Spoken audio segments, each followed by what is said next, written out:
Pithapuram Panchayati Raj AE Nookaraju కుటుంబం ఆత్మహత్య ఘటన అయితే రాష్ట్ర వ్యాప్తంగా కూడా సంచలనంగా మారింది. ఈ ఘటన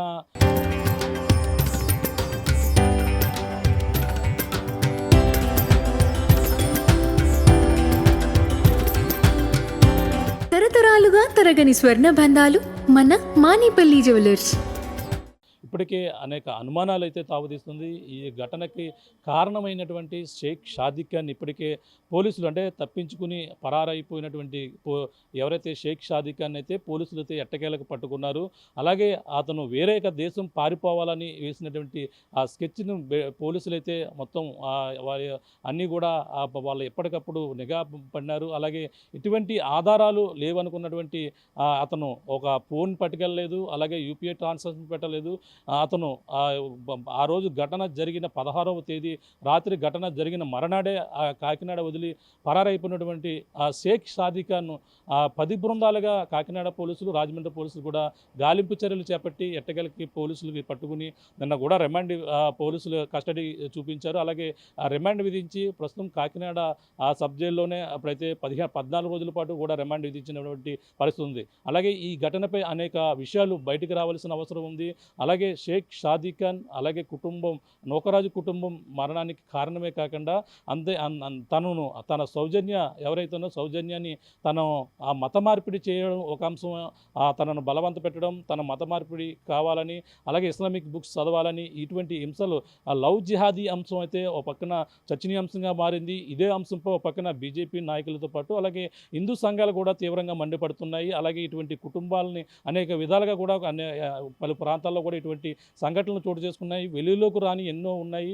వెలుగులోకి వచ్చినటువంటి ఘటన తెలిసిన తర్వాత ఇటువంటి ఘటన చోటు చేసుకోవడం, అటువంటి కుటుంబం మొత్తం కూడా ఈ గోదావరి పాలవి తనంతా కూడా మరణించిన పరిస్థితి పక్కన ఉంది. ఈ ఒక పక్కన నూకరాజు అలాగే తమ భార్య సౌజన్య మొత్తం గోదావరిలో నలుగురు దూకిన మనవడితో పాటు మనవడైతే ప్రాణాలతో బయటకు వచ్చినటువంటి పరిస్థితి ఉంది. ఈ నేపథ్యంలో అలాగే 10 ఏళ్ల బాలుడు కార్తీక్ రెడ్డి ఇచ్చినటువంటి ఆధారంగా అయితే అనేక అంశాలు అయితే బయటకు రావడం జరిగింది. తమ తల్లి గోదావరిలో దూకిన నేపథ్యంలోనే తన తల్లిని కూడా కార్తీక్ ఏదైతే రియాన్స్ కార్తీక్ రెడ్డి కూడా కాపాడే ప్రయత్నం చేశారో అప్పటికే తను నువ్వు ఇంటికి వెళ్ళిపోవాలి, తనకి ఈత వచ్చే నేపథ్యంలోనే తనను కాపాడే ప్రయత్నం చేశారు. తప్పటికి సౌజన్య తన కుమారుడు ఈత వచ్చి బతుకుతాడనే ఉద్దేశంతోనూ నువ్వు నానమ్మ వారి ఇంటికి వెళ్ళిపోవు రావులపాలెం అని కూడా చెప్పినట్టుగా తెలిసివస్తుంది. ఆ విధంగానే ప్రస్తుతం కార్తికేయ రెడ్డి ఎవరైతే ఉన్నారో అలాగే నూకరాజు మనవుడు అలాగే సౌజన్య కుమారుడు ముఖ్యంగా ఈ ఘటనలో జగదీష్ రెడ్డి ఎంతో తన స్వగ్రామం చూసుకుంటే ఈ రావులపాలెం అంబేద్కర్ కోనసీమ జిల్లా రావులపాలెమే తన స్వగ్రామం. ప్రస్తుతం ఆ ఘటన అనేక అంశాలు భాస్కర్ రెడ్డి ఎవరైతే జగదీష్ రెడ్డి యొక్క తండ్రి ఎవరైతే ఉన్నారో కార్తీక్ రెడ్డి ఇచ్చినటువంటి కొన్ని ఎవిడెన్స్ ఆధారంగా తన తల్లి కూడా స్కూటీలో కొన్ని లెటర్లు కూడా రాసింది. ఆ లెటర్ల ఆధారంగా కూడా అనేక కంప్లైంట్లు ఇప్పుడు సర్పవరం పోలీసులకు ఫిర్యాదు చేశారు. ఆ ఫిర్యాదులో లవ్ జిహాదీ అంశం, మత మార్పిడితో పాటు తన యొక్క ఆస్తులు మొత్తం కాజేశారనే అంశంతో పాటు అలాగే ఈ యొక్క ఏదైతే తన కుమారుడు జగదీష్ రెడ్డి మరణానికి కారణం ఈ యొక్క షేక్ షాదిక్ ఖాన్ అనే అంశాన్ని కూడా సర్పవరం పోలీసులకి భాస్కర్ రెడ్డి అయితే ఫిర్యాదు చేశారు. ఈ అంశం ప్రస్తుతం ఇప్పుడంతా కూడా సంచలనంగా మారింది. జగదీష్ రెడ్డి ఏదైతే ఈ ఘటన జరిగి గత నెల ఏదైతే జూలై 2వ తేదీన తనైతే చనిపోయినటువంటి పరిస్థితి ఉంది. ఈ ఘటన తర్వాత షేక్ షాదిక్ ఖాన్ యొక్క వేధింపులు ఎక్కువ అవ్వడం, ఈ మితిమీరిపోవడం అలాగే దానితోనే భరించలేకే సౌజన్య అయితే ఈ విధంగా సౌజన్య తన తండ్రి నూకరాజు మొత్తం అందరూ కూడా బలవత్మరణానికి పాల్పడారనేది కూడా ఇప్పుడంతా కూడా తెలుసుకొస్తుంది. ఈ నేపథ్యంలోనే ఎవరైతే భాస్కర్ రెడ్డి సంబంధించిన తన కుమారుడు జగదీష్ రెడ్డి ఉన్నటువంటి ప్రాంతం అప్పట్లో తన స్వగ్రామం ఏదైతే ఉందో ఇప్పుడు ఏదైతే రావులపాలెంలో ఉన్నటువంటి తన స్వగ్రామానికి అయితే రావడం జరిగింది. జగదీష్ రెడ్డి అలాగే సౌజన్య ఇద్దరు కూడా రావులపాలెంలోనే తన యొక్క ప్రేమ పరిచయం అంటే ఇద్దరు కూడా ప్రేమ వివాహం ప్రేమ వివాహానికి కారణమైనటువంటి ఊరు ఇదే ఊరు. నూకరాజు గతంలో అయితే ఈ యొక్క గ్రామంలోనే ఉండేవారు. ఆ యొక్క ఏఈగా పనిచేస్తున్నటువంటి ఆయన పలు గ్రామాలు మారుతున్న నేపథ్యంలో ఇదే గ్రామంలో రావులపాలెంలో 10-15 సంవత్సరాల క్రితం అయితే ఇక్కడైతే ఉన్నటువంటి పరిస్థితి ఉంది. అప్పుడే జగదీష్ రెడ్డికి తనకు కూడా పరిచయం ఏర్పడింది. సౌజన్యకి ఇద్దరికి కూడా ఆ పరిచయం కాస్త ప్రేమగా మారడం, తను కాంట్రాక్టర్గా జగదీష్ రెడ్డి కాంట్రాక్టర్గా మంచి ఆ బిజినెస్ లావాదేవీ వ్యవహారాలంతా కూడా చూసుకోవడం, తనకు సంబంధించినటువంటి ఆస్తి అంతా కూడా సౌజన్య పేరు రాయడం, ఇవన్నీ కూడా చూసుకుంటే అనేక అంశాలైతే ఇందులో ఇప్పుడు ఒక్కొక్కటి కూడా వెలుగులోకి వస్తున్నాయి. ప్రస్తుతం మనం ఏదైతే జగదీష్ రెడ్డి సంబంధించిన నివాసం ఇక ఇదే ప్రస్తుతం భాస్కర్ రెడ్డి తన తండ్రి అయితే ఇప్పుడు ఇక్కడ నివాసం ఉంటున్నారు. ఆ ఘటన జరిగి ఏదైతే తను మరణం జరిగిన నేపథ్యంలో మనం చూడొచ్చు. ఇది మన రావులపాలెం సమీపంలోనే ఏదైతే హైవే పక్కనే తన నివాసం మనం చూస్తున్నాం. ఇదే నివాసంలో జగదీష్ రెడ్డి ఏదైతే సౌజన్య భర్త ఎవరైతే ఉన్నారో జగదీష్ రెడ్డి ఉన్నటువంటి నివాసం ఇదే నివాసంలో అయితే జగదీష్ రెడ్డి అలాగే తన తండ్రి ఎవరైతే ఉన్నారో తండ్రి భాస్కర్ రెడ్డి మొత్తం అందరూ కూడా ఇక్కడే ఉంటున్నారు. ఇదే నివాసంలో ప్రస్తుతం ఉంటున్నారు. ఈ ఘటన జరిగిన నేపథ్యంలోనే ఈ మొత్తం వీళ్ళంతా కూడా శోక సముద్రంలో మునిగిపోయారు. అప్పటి నుంచి కూడా మనం చూడొచ్చు ఇక్కడ ఉన్నటువంటి కుటుంబ సభ్యులు జగదీష్ రెడ్డికి నివాళులు అర్పిస్తూ పెట్టినటువంటి ఒక ఫ్లెక్సీని కూడా ఇక్కడ చూస్తున్నాం.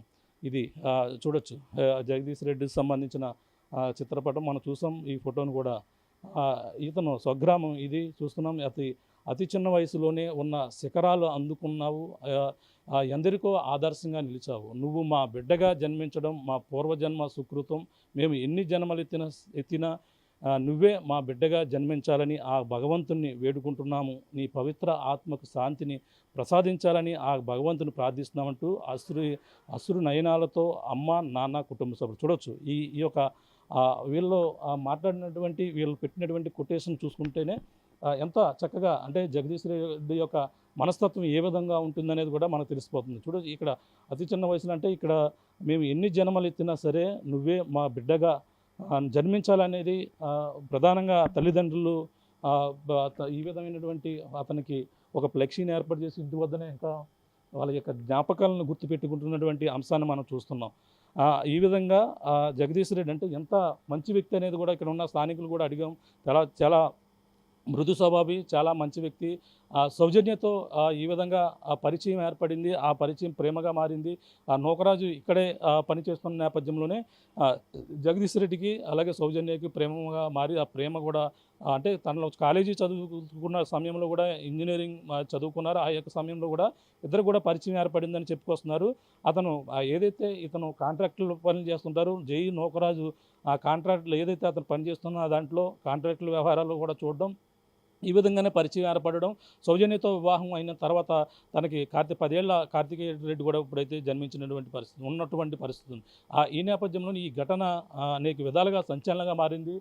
తను బ్రతికుండగానే అనేక అంశాలు అనేక లేఖలో సౌజన్య రాసినటువంటి లేఖలో అనేక అంశాలు పొందుపరిచినవి. అవన్నీ కూడా కొన్ని చెప్పలేని విధంగా అంటే వాళ్ళు చనిపోయిన వారిపై ఈ విధంగా ఎటువంటి అబండాలు వేయకూడదు అంటే ఇటువంటి ఉన్నా లేకపోయినా ఇన్వెస్టిగేషన్లో మాత్రం ఇవన్నీ కూడా తేలవలసిన అవసరం అయితే ఉందని కూడా చెప్పుకొస్తున్నారు. అంటే ఏది ఏమైనా వీళ్ళంతా కూడా ఒక పక్కన ఏయు నూకరాజు తన భార్య మీనాతో పాటు తన కుమార్తె సౌజన్య త్రుడిలో తప్పించుకున్నటువంటి మనడు కార్తికేయ రెడ్డి బతికి బట్టగట్టాడు. అలాగే ముఖ్యంగా వీళ్ళ చనిపోయక ముందు 45 రోజుల ముందు అంటే నెల రోజుల తర్వాత తను ఎవరైతే చనిపోయాడు ఇతను స్లో పాయిజన్ ఇవ్వడం వల్లే చనిపోయాడు అనేది కూడా అనేక రకాల ఆరోపణలు. దానికి ప్రధాన కారణం సాదిక్ అనేక విధాలుగా ఒక పర్సనల్ ఫోటోలు తన వద్ద ఉంచుకుని మీ సౌజన్య సంబంధించి ఆ ఫోటోలతో రకరకాల బ్లాక్మెయిలింగ్ పాల్పడుతూ తనను హింసిస్తూ ఈ విధంగా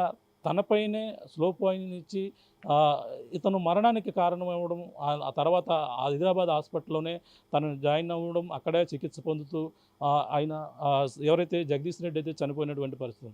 అంటే సౌజన్యతోనే ఎవరైతే షేక్ షాదిక్ ఖాన్ ఈ వ్యవహారం అంటే తనను కూడా అడ్డు తొలగించుకోవాలని ఈ విధంగా ఒక ప్లాన్ వేశారు. ఆ ప్లాన్లో ఇతన్ని ఈ విధంగా బలి చేశారు.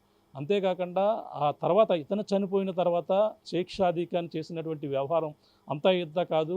తను ఒక కుటుంబాన్ని అంటే కుటుంబాన్ని ఎంత విధంగా అంటే తను అడ్డు తొలగించుకున్నాము, తను చెప్పినట్టు వినాలని అంతేకాకుండా అత్యంత క్రూరంగా వ్యవహరిస్తూ కొట్టడం, నూకరాజు వంటి వ్యక్తిపై దాడి చేయడం, ఇటువంటి వ్యవహారాలన్నీ కూడా గతంలో చేసినట్టుగా తెలుసుకొస్తుంది. తను చనిపోయిన తర్వాత కూడా ఎవరైతే షేక్ షాదీ ఖాన్ ఇక్కడ రావడం జరిగింది. ఇక్కడికి వచ్చిన తర్వాత తన సౌజన్యకి అలాగే ఇక్కడికున్న కుటుంబ సభ్యుల మధ్య కొంచెం వ్యవహారం కూడా జరిగిందనేది కూడా తెలుసుకొస్తుంది. ఆ వ్యవహారంలో కూడా షేక్ షాదీ ఖాన్‌కు ఒక లాయర్‌ని కూడా సంప్రదించారు. ఆ లాయర్‌తో ఇక్కడ సంబంధించిన విషయాలన్నీ కూడా మాట్లాడినట్టుగా తెలుసుకొస్తుంది. అంటే ఇలాగ ఒక సంబంధించిన అంటే జగదీష్ రెడ్డి తనకు ఎన్నో కాంట్రాక్ట్ లావాదేవీలు చేస్తారు. వ్యాపారం చేస్తున్న నేపథ్యంలోనే తనకు ఉన్నటువంటి ఆస్తి కోట్లాది రూపాయల ఆస్తి సౌజన్య పేరు మీద పెట్టారు. ఆ సౌజన్య పెట్టి మొత్తం అంతా కూడా ఉన్నటువంటి పరిస్థితి ఉంది. మొత్తం తనపైనే ఆస్తులు ఏవైతే ఉన్నాయో దాదాపుగా 100 కోట్ల వరకు ఆస్తులు కూడా ఉంటాయంటున్నారు. అటువంటి ఆస్తిని కాజేసేందుకు సాదిక్ ఈ కుటుంబానికి దగ్గరయ్యారు అనేది కూడా తెలుసుకొస్తుంది. అంతేకాకుండా తను ఆస్తిని కాజేయడం ఓ పక్కన, తనని లొంగ తీసుకుని తనను బలవంతంగా ఇబ్బంది పెట్టారనేది నూకరాజు లేఖలో రాయడం జరిగింది. ఇవన్నీ కూడా జరిగిన నేపథ్యంలోనే మరో పక్కన తన మత మార్పిడి ఏదైతే తనకి ఇంకెలాగా ఇతను అడ్డు తొలగించుకున్నావు, నువ్వు ఇంకెలాగా మీరంతా కూడా మతం మారాలి, మా యొక్క ఇస్లామిక్లో చేరాలనేది కూడా హింసించిన కుటుంబం ఈ విధమైనటువంటి టార్చర్ చేసి ఇటువంటి అంశాలన్నీ కూడా లేఖలో రాసినట్టుగా కూడా తెలుసుకొస్తుంది సౌజన్య. ఆ సౌజన్య రాసిన లేఖ ఆధారంగా తన మత మార్పిడి కావాలని, లవ్ జిహాదీ ఈ విధంగా చేసి బుక్స్ చదవాలని బలవంతంగా రాయించేవారని, గతిలేని స్థితిలో తనైతే ఈ విధంగా రాయడం, తను చెప్పినట్టుగా చేసే పరిస్థితికి దిగజారిపోయింది. అటువంటి విధంగా ఉన్న ఇంకా బాధలు భరించలేకపోయారు.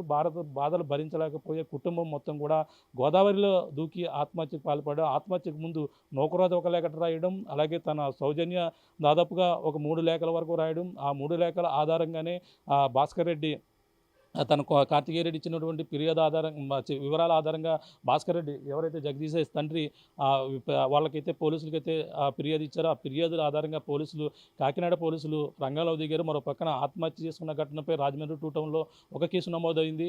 అలాగే మరొక ఏదైతే కాకినాడలో జరిగినటువంటి ఘటన భాస్కర్ రెడ్డి ఇచ్చినటువంటి ఫిర్యాదు ఆధారంగా మరొక కేసులు అంటే అతనిపైన అనేక సెక్షన్ల కింద కేసులు వేశారు. అదే మత మార్పిడికి సంబంధించినటువంటి వ్యవహారాలతో పాటు అనేక అంశాలు ఇందులో ముడిపడినట్టు కూడా తెలుసుకొస్తుంది. తన ప్రధాన మోటు తన కుటుంబాన్ని ఏ విధంగా హింసించాలంటే మనకి చూసుకుంటే ఇందులో అనేక అంశాలు సెక్షన్లు కూడా కేసులు నమోదు చేసినటువంటి పరిస్థితి ఉంది. మనం చూస్తున్నాం ఆ యొక్క అంశాలపై ప్రస్తుతం అయితే కేసులు నమోదు చేశారు. నమోదు చేసిన నేపథ్యం మనం చూడొచ్చు. అంటే ఇంటి వద్దన తను దొరకని నేపథ్యంలోనే ఇప్పటికే ఈ సీసీ కెమెరాలు చూడొచ్చు. ఇటీవల తాజాగా కూడా ఇక్కడ ఇంటి వద్దన జగదీష్ రెడ్డి ఇంటి వద్దన కూడా ఇక్కడ ఏర్పాటు చేసినటువంటి పరిణామం కూడా చూస్తున్నాం. ఎందుకంటే అతను ఈ మధ్యలో వారం రోజుల పాటు దొరకలేదు, ఎక్కడికి వెళ్ళాడో తెలియదు అనేది కూడా చెప్పుకొస్తున్నారు. ఈ నేపథ్యంలోనే తను ఒకవేళ ఇక్కడికి వచ్చే ప్రయత్నం ఏదైనా చేస్తారా అనే అనుమానంతో కూడా ఇక్కడ కెమెరాలు కూడా ఏర్పాటు చేసినట్టుగా కూడా తెలుసుకొస్తుంది. ఇందులో మనకి కొన్ని సెక్షన్లో మనం చూసుకుంటే ఇప్పుడు కాకినాడ పోలీసులు పెట్టినటువంటి సెక్షన్లో అనేక మార్పులు ఇంకా చేయవలసిన అవసరం ఉంది. అందులో చూసుకుంటే 103 ఆ సెక్షన్తో పాటు అలాగే 308(5) అనేది 103(1) దానితో పాటు ముఖ్యంగా చూసుకుంటే 308(5)తో పాటు 127/7 అలాగే 351/3 దాంతోపాటు 108. ఇందులో మళ్ళీ మరొక అంశం చూసుకుంటే 299 BNS. ఈ BNS యాక్ట్ కింద నమోదైన అంశం అనేటువంటి కేసు ఇప్పుడంతా కూడా కీలకంగా మారనుంది. అందులో మనకి ఈ BNS 299 అనేది కూడా అందులో కేసు నమోదైన FIRలో ఉన్న ప్రకారంగా చూసుకుంటే 299 BNS 299 అయితే ఉద్దేశపూర్వకంగా దురుద్దేశంతో ఒక వర్గం మత విశ్వాసాలను అవమానించే పరంగా ఉంచడం, ఇటువంటి వ్యవహారాలకి పాల్పడినట్టుగా ఆ BNS 299 అనేది కూడా తెలుసుకొస్తుంది. కానీ ఇటువంటి అంశాలతో ఇప్పుడైతే పోలీసులకి ఇందులో అంటే ఇప్పుడు వాళ్ళని ఎంతో చాకచక్యంగా పట్టుకున్నారు. షేక్ షాదీ ఖాన్ విషయంలో చాలా అతను ఆ రోజు ఘటన జరిగిన నాడే పరారైనటువంటి షేక్ షాదీ ఖాన్ ఆ రోజు సోమరకోటలో కోనార్క్ ఎక్స్ప్రెస్ ఎక్కి తను వెళ్ళిపోతూ ట్రైన్లో ఒక వ్యక్తి మొబైల్ పడిపోయిందని ఫోన్ తీసుకుని ఆ ఫోన్తో తన సోదరికి ఫోన్ చేశారు, మరొక లాయర్కి కూడా చేశారు. దాని ప్రకారంగానే పోలీసులు ఇన్వెస్టిగేషన్ మొదలుపెట్టారు. 10 బృందాలుగా పక్కన కర్ణాటక, ముంబై, ఢిల్లీ ఈ యొక్క ప్రాంతాలన్నీ కూడా తెలుగు రాష్ట్రాల్లో, హైదరాబాద్ ఇవన్నీ కూడా తిరిగి పట్టుకుని అలాగే అది నెంబర్ ఏదైతే ఫోన్ చేశారో ఆ నెంబర్కి ఆ వ్యక్తికి పోలీసులు కాంటాక్ట్ చేసిన నేపథ్యంలో సోదరి యొక్క నెంబర్ కాంటాక్ట్లో ట్రాక్లో పెట్టి మొత్తం అబ్జర్వేషన్లో పెట్టిన నేపథ్యంలో ఆవిడకి వచ్చిన నెంబర్ ప్రకారంగా ఫోన్ చేస్తే ఆ వ్యక్తి పలానా వ్యక్తి ఈ విధంగా ఫోన్ చేశారు, మొబైల్ పోయిందని చెప్పి తీసుకున్నారని కూడా చెప్పడం జరిగింది. వెంటనే అతను ఫోన్ను వాట్సాప్ ఫోటో పెట్టారు.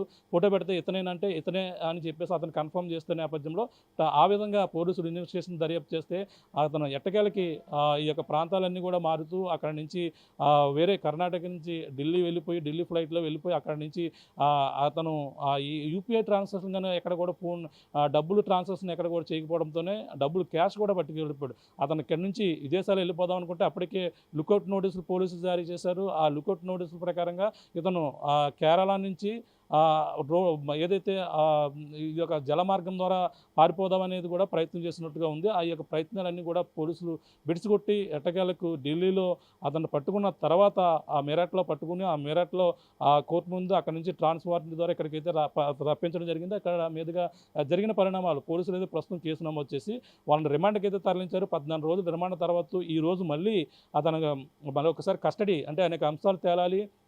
లవ్ జిహాదీ అంశం పైన ఓ పక్కనైతే అతనికి జగదీష్ రెడ్డిని విషప్రయోగం చేసి చంపారనే అంశం ఒకటి బయటకు రావాలి.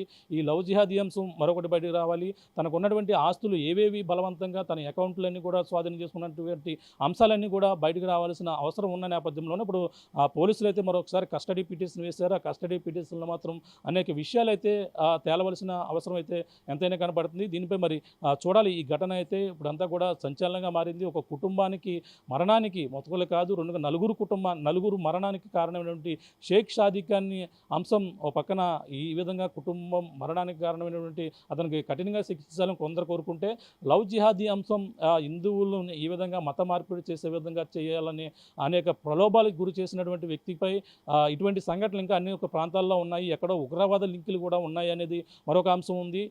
ఇదే అంశంపై చూసుకుంటే తను ఏదైతే రైఫిల్ షూటింగ్ కూడా నేర్చుకోవడానికి ఎక్కడ నేర్చుకున్నాడు, ఎవరితో ప్రమేయం ఉందా, ఇటువంటి అంశాలన్నీ కూడా తెలియాల్సిన ఉంది. పోలీసులు అయితే ఇప్పుడు కస్టడీ కోరున్నారు. కస్టడీ కోర్టు అనుమతి ఇచ్చే అవకాశం ఉంది. ఈ రోజు లేదంటే రేపు కూడా తీసుకుంది. దాదాపుగా ఒక వారం రోజుల పాటు కస్టడీ పోలీసులు అయితే కోరారు. ఈ పోలీసులు కస్టడీలో ఈ అంశాలన్నీ కూడా మత మార్పిడి అంశం ఒకటి బయటకు వస్తుంది, ఆస్తులు లావాదేవీల అంశం ఒకటి బయటకు వస్తుంది. అంతేకాకుండా ఈ యొక్క ఇంకా ఈ జగదీష్ రెడ్డి సంబంధించిన స్లో పాయిజన్ వ్యవహారం కూడా బయటకు రావాల్సిన అవసరం ఉంది. ఇవన్నిటికి కూడా పోలీసులు త్వరలోనే ఇన్వెస్టిగేషన్ మొదలుపెట్టి కేసును మొత్తం దర్యాప్తు వేగవంతం చేసేందుకు కూడా ప్రయత్నం జరుగుతుంది. ఈ విధంగా ఇన్వెస్టిగేషన్ మొదలుపెట్టి అలాగే వారం రోజులు కస్టడీ కోరిన నేపథ్యంలో మొత్తం లోతైన దర్యాప్తు అనంతరం మరి ఎటువంటి విషయాలు వస్తాయి, జిల్లా ఎస్పీ బిందు మాధవ్తో కూడా నిన్న మాట్లాడడం అవన్నీ కూడా అంశాలు ఇన్వెస్టిగేషన్లో తేలవలసిన అవసరం ఉందని కూడా ఆయనైతే చెప్పుకొచ్చినటువంటి పరిస్థితి కనపడుతుంది. మరి చూడాలి ఈ ఘటనపై మరి ఎటువంటి విషయాలు బయటకు వస్తాయి. నిజంగా జగదీష్ రెడ్డి మరణానికి స్లో పాయిజన్ ఇచ్చి చేశారనేది అంశం ఇప్పటికే తేటతెల్లు అయినప్పటికీ ఇంకా అనేక విషయాలు ఈ యొక్క ఏదైతే షేక్ షాదికాన్ని ఒప్పుకోవాల్సిన అవసరం ఉంది. ఆస్తి లావాదేవీలు ఎంతో సౌజన్య పేరు మీద ఉన్నటువంటి ఆస్తులన్నీ కూడా అతనే రాయించుకున్నట్టుగా తెలుసుకొస్తుంది. ఇవన్నీ కూడా తెలియవలసిన అవసరం ఉంది. ఇవన్నీ కూడా త్వరలో పోలీసులు ఇన్వెస్టిగేషన్లో తెలియాల్సిన అవసరం ఉంది.